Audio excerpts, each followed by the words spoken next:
So this is our annual conference of the Civil Court Users Association, so this is an opportunity for court users throughout England and Wales to gather, understand and listen to what's going on in the courts at the moment, to raise any concerns, queries. It's a challenging time for the courts, so obviously there's quite a lot of that to be discussed, and yeah, and a good opportunity for networking as well.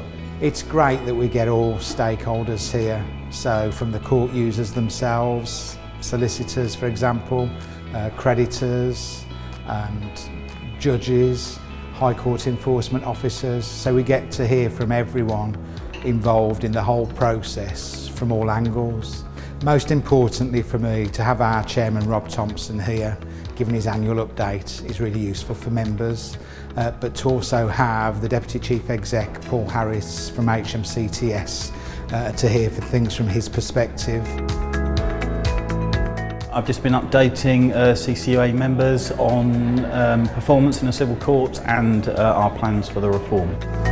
Really important to be here today so that we can hear from CCUA members and court users about what they're finding difficult and challenging with the system, so that we can take that back and make changes to how we operate. Civil reform is front and foremost in my mind, so it's really good to see Paul Harris back. I worked with him sort of 7-8 years ago when he was doing the SDT project. It's just good to be back, good to see him back and start talking about some of what we are going to do. I share the view of the disappointment of where civil reform is at, but I'm hoping we can punch something of meaning over the line by the time the reform project comes to an end. What's the future going to look like? And coming here is that insight to when are we going to know, what's it going to look like, where is this information coming from?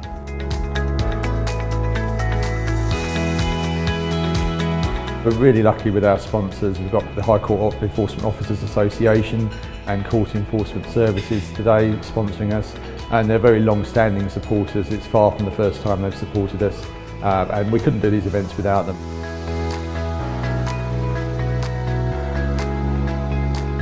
It's really nice to be back face to face. I spend a lot of time on Teams and you kind of miss that interaction you get from seeing people you haven't seen for a long time. Because making those connections and making those partnerships helps us deliver a better service for everyone who uses the civil courts.